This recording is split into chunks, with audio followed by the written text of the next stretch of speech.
Hello and welcome, my friends. We are back at Worlds with the last game of this very interesting group of Group A, and it's EDG versus T1. First off, both teams are 4-1 after destroying everyone today. Very nice. Also, T1 has the head-to-head advantage versus EDG. If that's going to matter, I don't know. I think the winner just gets first in this case. I don't know. So, yeah, what else is there to say before we get into the draft? I mean, T1, let's go fighting. I hope you had a good day so far. Continue having a good day. That's my order to you. Do it. Have a good day. No, stop being depressed. Have a good day. Smile. Work out. Anyway, okay. So starting with the draft, finally they picked Maokai. Obviously one of the stronger picks here in this matter. Some of the other OPs have been banned. Still wait for the day where we can see Gumayushi play the Caitlyn. Anyway, we're going to have to wait for that, and Kalista. Okay, my friends. Kalista. That's not something I want to see, my friends. Kalista against tanks. Kalista against Maokai, already not good.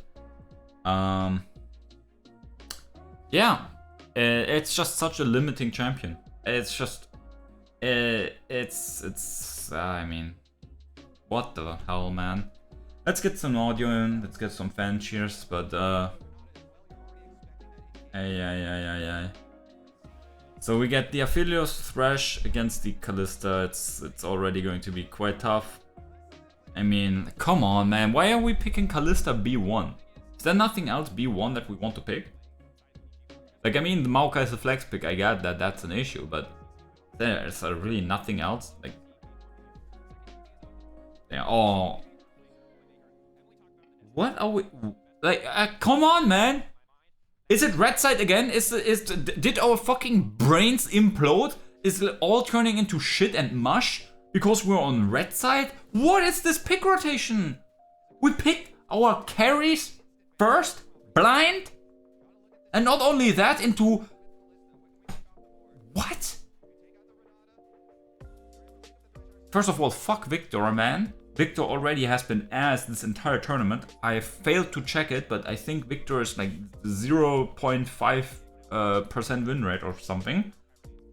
Absolutely dog. I mean, it's not a dog champion, but it just doesn't really fit well in most metas and team comps right now.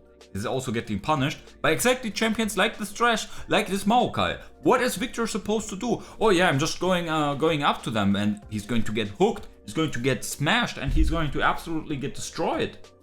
And like Kalista the same. Like, what's Kalista going to do? I mean, I'm going to hip and hop around. Yeah, fucking Maokai or fucking Maokai sapling's going to slow you, and then you're up in the shadow realm. Yeah, Soraka, great. What is? I mean, oh, we're going to go. I mean, hey, if we're going to go to a win lane with this, like lane dominance, but I don't think that's going to work all too well. Because, like, what is this bot lane going to do outside of laning phase? Nothing. We're so fucked. We're so fucked, man. We're so fucked. We're like mid-range champions, kinda so far, running into our EDG with these champions, and we have to run into them because like we are on timer in a sense. Okay, Gangplank is like kinda looking to bail us out here because Gangplank is like overarchingly destroying EDG, but I don't think he's enough. But at least Gangplank could be one leg that we could stand on in the later game stages. That's obviously now my first line of thoughts. Maybe there's something that I'm completely missing. How Gangplank is absolutely getting destroyed here. And I mean, there are some ranged champions against his barrels, but yeah, maybe that could be something. But I mean, in the late game stages, Viktor might also become relevant. But this Kalista pick is I'm just not feeling it. I think it leads to so many like issues, or it can easily lead to issues. Let's keep it at that, right? I mean, theoretically, you could play it out as like some sort of like early game pressure in the laning phase, and then pass that pressure and that edge into Drake control, objective control, obviously with the rend, and then vision control with the W, so you can have more bot side control in general. And then you get ahead or stabilize the game enough, and then obviously buy time for your mid and top scaling. But I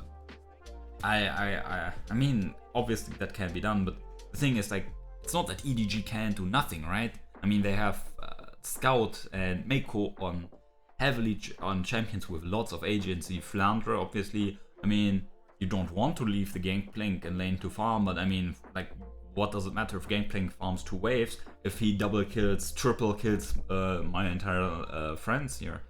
And like, I mean, like, even if we get to Viper in some sense, it's not that we have good lockdown or anything, but even if we get to him, like, there's still JJ running around and like he's free farming as well. So it's really rough. T1, I think we have.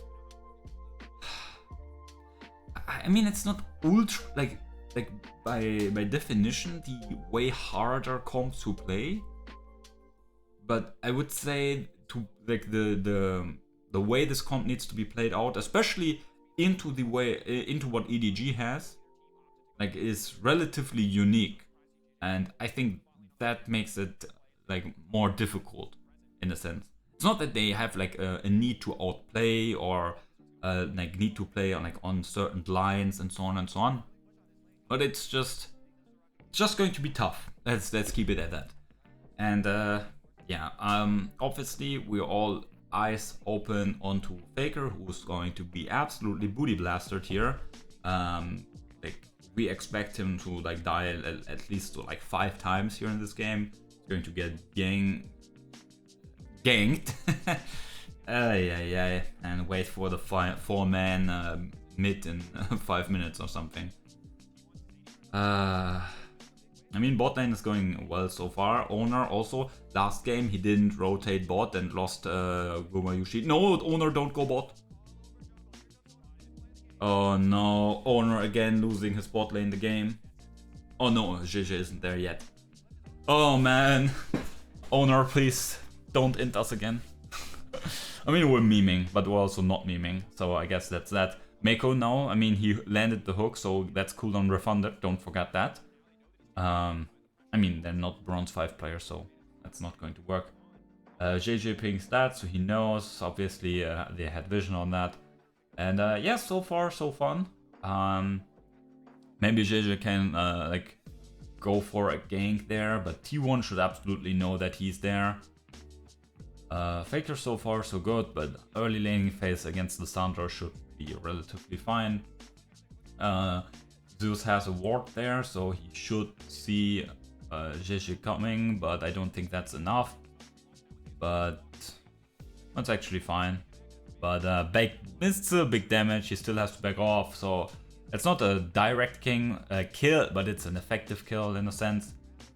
Gumayushi, I mean, like, it looks decently well, but his mana pool heavily taxed. Wait, what was that? Where did that mana come from? What? Am I missing something? Oh,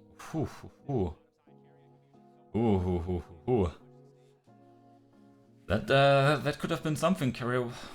Ah, well, whatever. Do we have anything spicy in the runes? I mean, Lissandra's going with the spellbook. Not too spicy. I mean, like, still very, very, very rarely people who go for the aftershock. F in pieces for that. On the T1 side, again, very nice to see that Owner takes the tank focus on the Sejuani.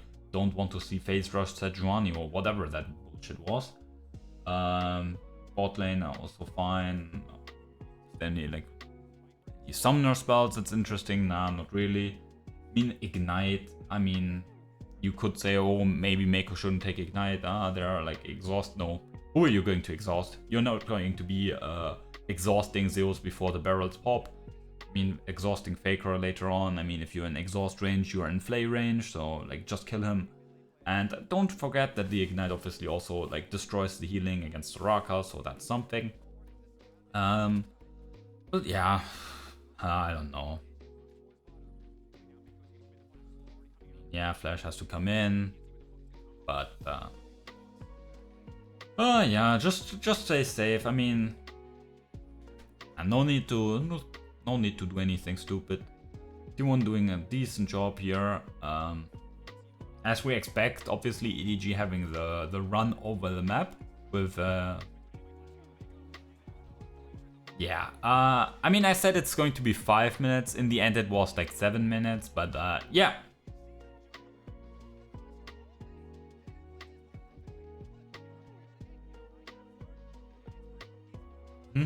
What are they talking about? Anyway, Faker gets flashed on, point and clicked, ulted, and I mean, there's not much you can do after.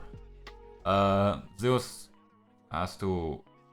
Zeus is not disrespect...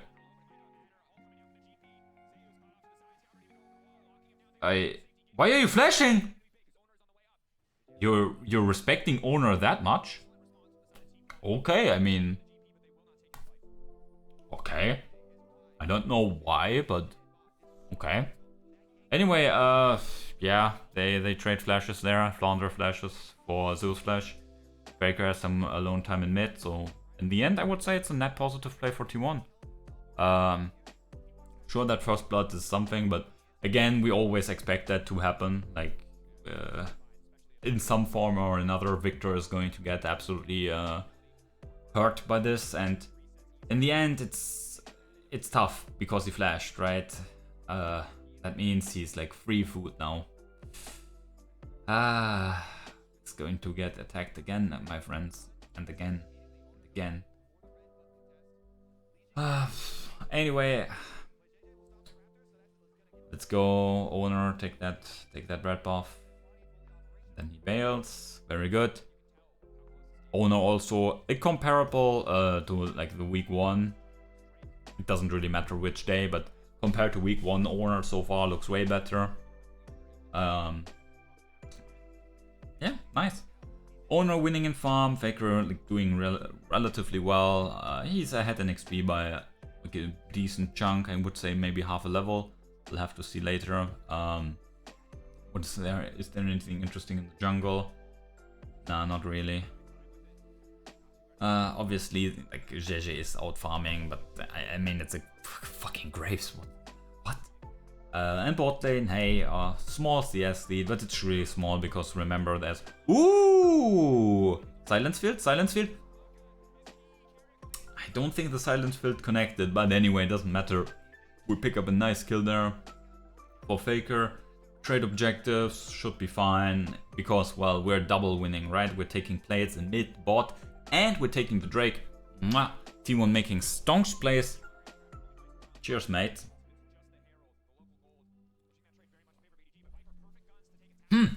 I wonder what's going to happen on the top side. If you know what's going... Oh wait, Zeus stayed. Why do you stay? Why do you stay? Why did you stay? Why did you stay, mate? You just ult the wave and leave.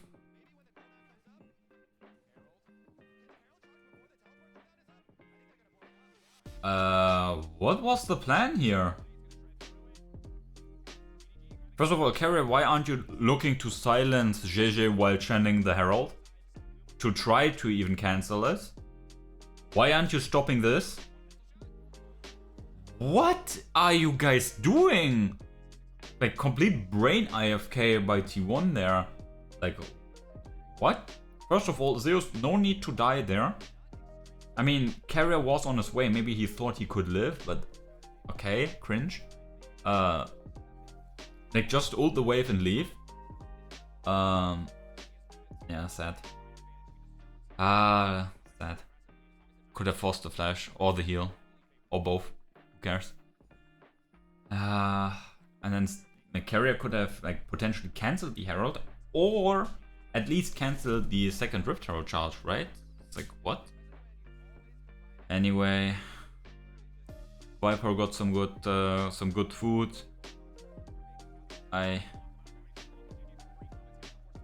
Yo.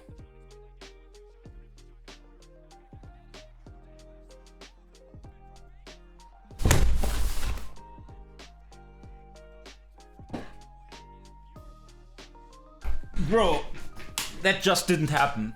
That just didn't happen, man. No way that just happened. What? Was it owner stepping to the side or the faker step to the side? What are you guys doing? Anyway, yeah. Let's not have a fiasco. Let's not have a fiesta game. Let's just scale and give T1 advantage. And yeah, Faker with some massive damage here flashes away to deny some of the early damage from JJ. Flash traded so far. And the red buff comes in. Owner, of course, not landing the ult. And here, let's see.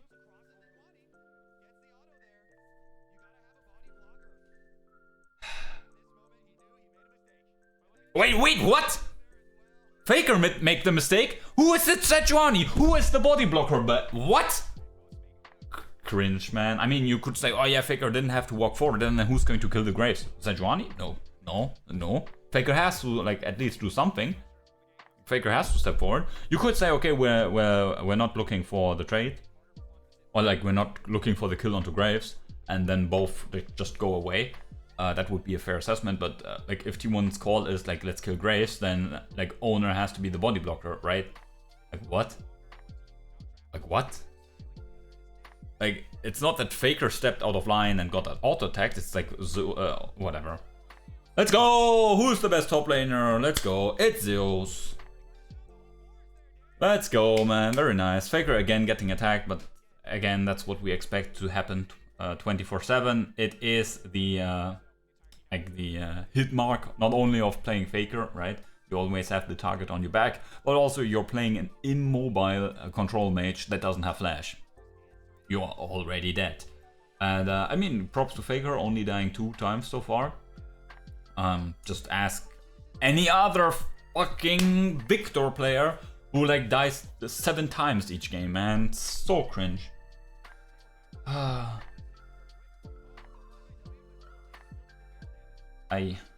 Pew and pew. Pew. Very nice. Those popping, man. Let's go next Drake, and yeah, just small gold lead. And again, there might be some issues coming in with Kalista later on, but so far we're fine. Scout here is going to look for a good one, but he forgot that there's Soraka in the enemy team. Like what? Like, do you know who you were playing again? Like, huh? There's Soraka. Okay, interesting move. I mean, I guess in the LPL they. Ooh, the ward and then the next silence field. Let's go home, man. Ooh, like the Koreans, man, they're helping us out, man. It's like, yeah, I just tried to click the lantern, but I couldn't. I tried to go in. I forgot that Soraka like silenced me. Like I'm not helping them, guys. I'm not secret agent Scout or a Viper, man. Let's go, man. Let's go. Thanks for the kills, my friends. I always knew the Koreans would help us, man.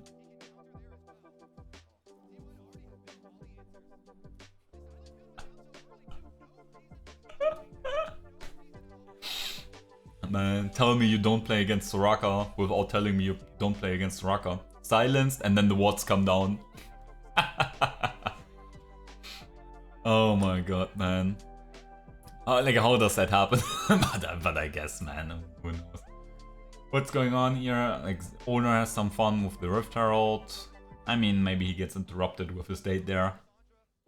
Anyway, T1 decently fine here in this position. Oh! Owner gets the ult, but yeah, buffered the, what is it, Gale Force, interesting. Okay, that's an Oblivion Orb.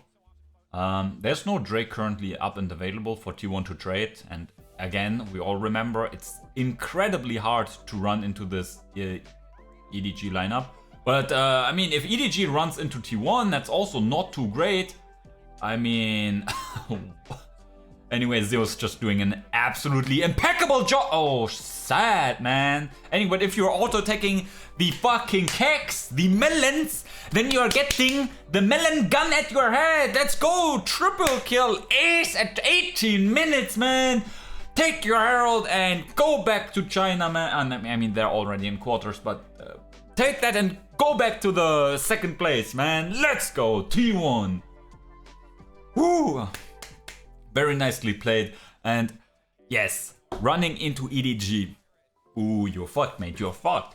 But again, running into T1 is also not so great. So T1, like some of their goals are baiting the Lissandra and the, what is it, his Maoka. Yeah, exactly what happened here. Baiting them in. That's good. T1 uses their QSSs. Like, Carrier already built the QSS item. I don't know, man.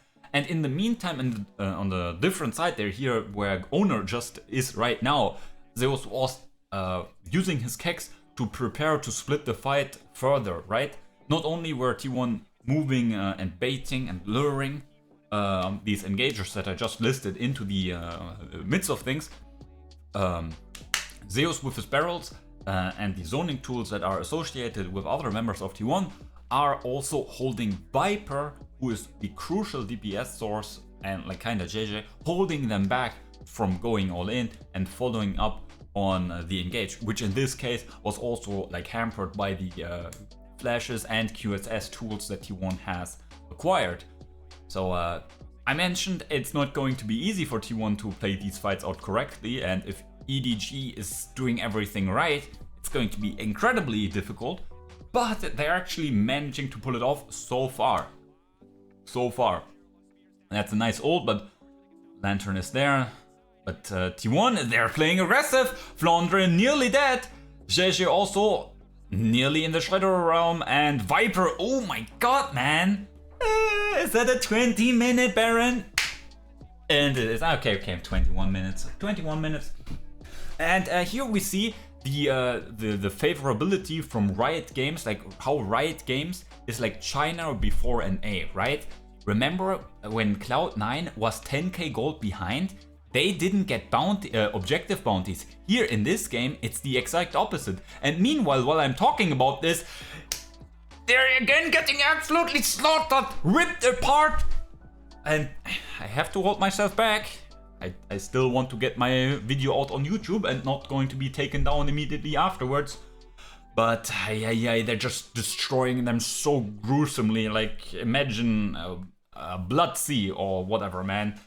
Look at this. So, I mean, at this point, T1 again, they're using movement speed so beautifully. And after the first line of engage went away and they all went around, they all split apart. And here Flandre again falling down to the might that is T1's Faker. Let's go.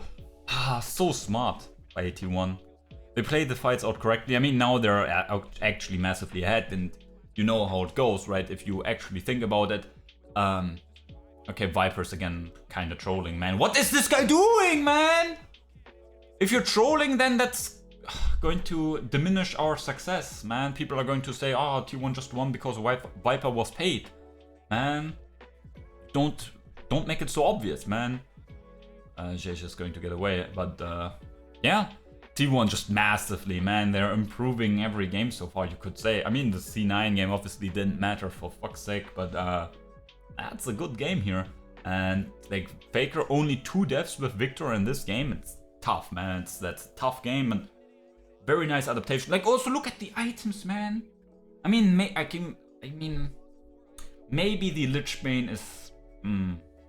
I don't know about the Lich Bane, but I mean, you could partially argue for it because, right, there's a Graves, there's a no magic resists.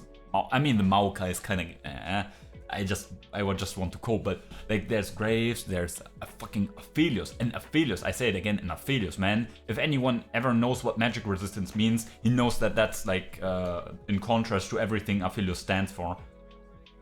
Oh, do we see something interesting here? Faker obviously getting attacked. That's a 600 gold bounty for the tree, but that's JJ also nearly falling down. I mean, that was a bit of an over-aggressive play by T1, just like this one here. And yeah, the slows are too much. Okay, so T1, I mean, in the end, it's this is a 2-for-2. T1 was throwing themselves onto EDG, completely throwing them, diving into the inhibitor turrets. But we're still even in the trade. We gave over objective bounties. I'm not going to deny that. But my friends, does it matter? Hopefully not, man. Oh man, I mean the start of this, like, I mean the pathing of Guma and Carrier, like, what are you guys doing? And due to their pathing, like, Faker also in a bit of a situation, but doesn't really matter. Scout here, that was just really good, man. He knew he was fucked. If he flashes backwards, you're not getting away. So he flashes forward, flashes onto Faker, who obviously can't get away because how is he going to get away, right? Yeah, your owner, I mean, like he was thinking for a second that he moves to the left side and out of the gate, but yeah, due to that one click to the side, he didn't get out of range fast enough. Anyway, look at the gold lead, man. It's over 9,000, over 10,000 even. And yeah, he won also with nice vision control. Again, objective bounties are a thing, so we have to be a bit careful not to get aced randomly and knock on wood fast. But yeah, T1 is in a great spot. Faker 3 items, others also had 3-4 items. Like, look at Zeus, man. This guy is just wow. I mean, like Zeus is just incredible. This guy is a rookie, in case you didn't know. Actually, he played 2 games last year. Actually. Anyway, T1 here actually going into the fight. Gumayushi is stacking up the spears, so he's going to get the rend, right? 100%. Yes, that's how it goes. Learn from that. Other Kalista players. Flandre is going to trade 1-for-1 with Owner. And in the meantime, oh, is that also Graves getting absolutely destroyed? And that's the Pokemon carrier being thrown in. And that's a double kill for the Gumayushi. And TP comes in. Viper, you're not getting away. Let's take him down. Ah, let's go. Let's go, man. Woo! So T1, number 1. Always number 1, my friends. Taking down the LPL. It's only the 3rd seed. Why are you so happy? Shut the fuck. Man, T1. Let's go. Let's get some more kills. Let's go, KDA players. No, not Zeus KDA. Not Zeus KDA. No, not Zeus KDA. No. Anyway, EDG, you're going to get 2nd place. That's going to be tough, right? You're going to play against some strong teams. And T1 is going to go in the 1st place. Only 1 troll game that we lost, sadly, but this was great. It was a great day today. T1 absolutely undefeated in week 2. Congratulations myself, congratulations T1. We're going to see each other in the future, my friends. So stay tuned to then. Stay happy. We're parting.